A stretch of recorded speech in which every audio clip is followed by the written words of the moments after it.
Hello दोस्तों, कैसे हैं? आपका स्वागत है हमारे यूट्यूब चैनल ज्ञान का सागर में। तो दोस्तों, आपके लिए खुशखबरी है। आयोग ने आज 14 फरवरी को रिजल्ट जारी कर दिया गया है।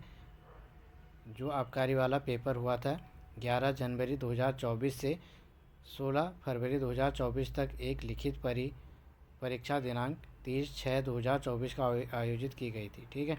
उसके बाद औपबंधिक श्रेष्ठता सूची के उपरांत चयनित अभ्यर्थियों के अभिलेखों की संनिरीक्षा दिनांक 19/12/2024 से लेकर 30/12/2024 तक आयोग कार्यालय में की गई थी। ठीक है। उसके बाद हम आगे देख लेते हैं। आगे इसमें क्या है?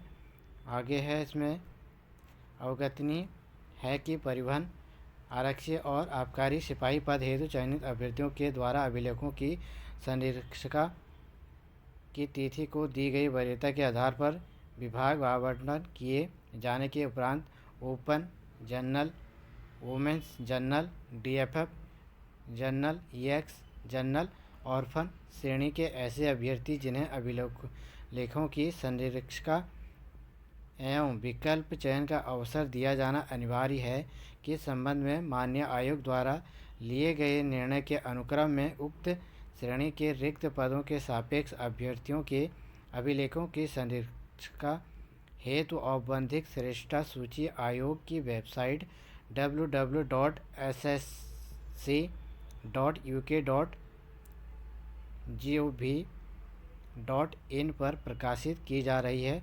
जारी औपबंधिक श्रेष्ठता सूची के अनुसार चयनित अभ्यर्थियों के अभिलेखों की संरक्षका दिनांक 18/2/2025 को आयोग कार्यालय में की जाएगी। ठीक है। तो जितने भी ये जनरल वुमेंस और जनरल डीएफएफ वाले हैं, एक्स वाले होंगे, जनरल ऑर्फन वाले हैं, तो इनकी जो कार्यालय में होगी अभ्यर्थियों के जो अभिलेख हैं उनकी परीक्षा होंगी कि सही हैं या नहीं होंगे। ठीक है। तो ये उनके लिए है सूचना। अथवा औपबंधिक रूप से चयनित समस्त अभ्यर्थियों की एतद द्वारा सूचित किया जाता है कि जारी श्रेष्ठता सूची के अनुसार अभिलेखों की संरक्षका की नियत तिथि को अभ्यर्थी द्वारा अपने समस्त मूल अभिलेखों सहित जो अभ्यर्थी के द्वारा विज्ञापित पद विषय हेतु निर्धारित शैक्षिक अर्हता के अनुरूप आवेदन पत्र में शैक्षिक प्रशिक्षण अर्हता व अन्य प्रमाण पत्र अंकित किए गए हैं। यानी कि जो भी आपने फॉर्म फिल करते समय जो जितने भी डॉक्यूमेंट्स आपने लगाए थे वो आपके ओरिजिनल होने चाहिए और वही होने चाहिए। ठीक है। अगर इधर उधर भी हो जाएंगे तो आपका जो चयन है वो निरस्त कर दिया जाएगा। ठीक है। तो उसमें भी आपको है। और क्या क्या चीज़ें इसमें आपको ले जानी है? सारे डॉक्यूमेंट जो आपने फॉर्म फिल करते हुए लगाई थी। ठीक है। और उनकी क्या लगानी है? आपकी स्वप्रमाणित 2 प्रतियाँ, यानी कि फ़ोटो कापी आपको ले जानी है 2 अलग अलग। वो 6 पासपोर्ट आकार की फ़ोटोग्राफ, यानी कि जो 6 छोटे फ़ोटो होते हैं जो फॉर्म पर आपने लगाए होंगे, तो ये फ़ोटोग्राफ आपको साथ में ले जाने हैं। तिथि है आपकी 9:30, यानी कि 9:30 बजे आयोग कार्यालय में उपस्थित होना सुनिश्चित है। आप 9:30 बजे तक वहाँ पे पहुँच जाना। उसके बाद है अगला है, ध्यान दें कि शैक्षिक योग्यता के अंतर्गत अभ्यर्थी की हाई स्कूल इंटरमीडिएट की अंक तालिका व प्रमाण पत्र व स्थायी निवास से संबंधित प्रमाण पत्रों के मूल अभिलेखों सहित नियत तिथि को उपस्थित होना अनिवार्य है। ठीक है। उसके बाद है, आरक्षण का लाभ लेने वाले अभ्यर्थी को विज्ञापन की तिथि तक का वैध प्रमाण पत्र, यानी कि जब विज्ञापन जारी हुआ था तो उससे पहले आपका जो वैध प्रमाण पत्र होगा वही मान्य होंगे। जो सक्षम प्राधिकारी द्वारा निर्गत किए गया हो को प्रस्तुत करना अनिवार्य है। अभ्यर्थी के नाम, पिता का नाम में विभिन्न प्रमाण पत्रों के सामने न हो तो उक्त के संबंध में शपथ पत्र मूल रूप से एक एवं उनकी छाया प्रति लाना अनिवार्य है। आपको एक शपथ पत्र देना अनिवार्य है अगर आपके पिता का नाम अगर गलत है तो। ठीक है। सामान्य ना हो तो। उसके बाद है अगला, अभिलेखों की संरक्षका हेतु निर्धारित प्रारूप चेकलिस्ट एवं अभिलेख सत्यापन में उपस्थित हेतु औपबंधिक प्रवेश पत्र संलग्न है, यानी कि जो प्रवेश पत्र है उसको भी आपको संलग्न करना है। अभ्यर्थी उक्त प्रारूपों पर उसके अनुरूप समस्त संलग्नों का विवरण 2 प्रतियों अलग अलग में तैयार निर्धारित तिथि को यथा समय आयोग कार्यालय में उपस्थित होंगे।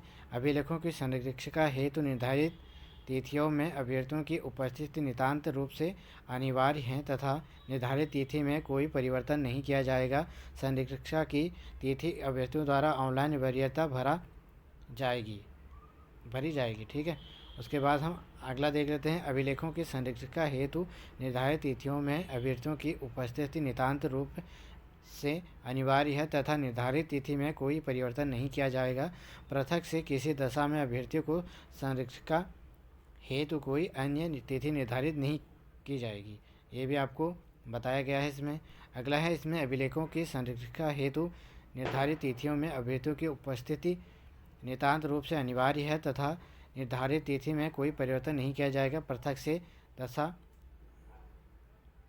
ये हमने पढ़ लिया है। उसके बाद है यदि संरक्षिका की निर्धारित तिथि को ऑनलाइन आवेदन पत्र में किए गए दावे के अनुसार सही अभिलेख प्रस्तुत नहीं किया जाता है तो इसके लिए पृथक से कोई अतिरिक्त समय नहीं दिया जाएगा तथा ऐसे अभ्यर्थियों का अंतिम चयन परिणाम हेतु विचार नहीं किया जाएगा।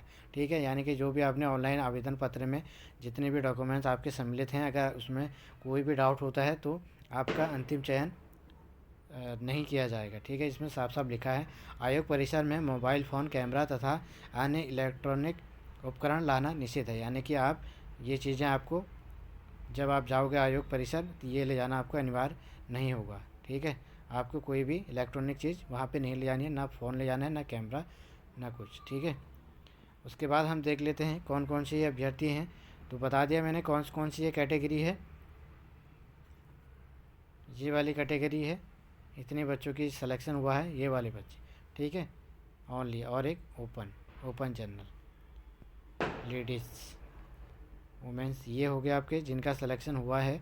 ठीक है। अगर इनके प्रमाण पत्र सही हैं तो इनका सिलेक्शन निश्चित तौर पर हो जाएगा। अगर बाय दफ़े इनका डॉक्यूमेंट्स यानी कि जो प्रमाण पत्र इन्होंने लगाए थे आवेदन करते समय अगर गलत पाए जाते हैं तो इनका अभ्यर्थन निरस्त कर दिया जाएगा। ठीक है।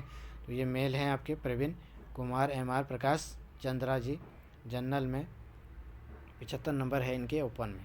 ठीक है।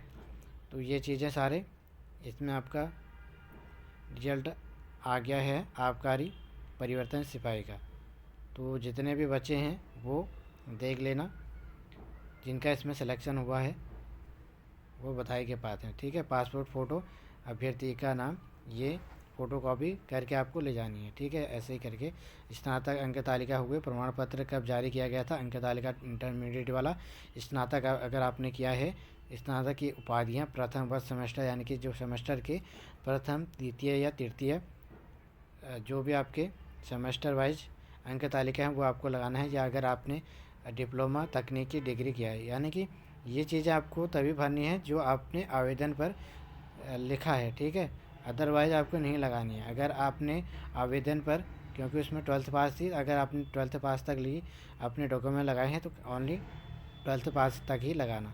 अगर आपने अदर वाले भी लगाए हैं, जैसे स्नातक आपका क्लियर होगा तो आपका ये अंक तालिकाएँ होंगी तो आपको ये भी वहाँ पे सबमिट करने होंगे। ठीक है।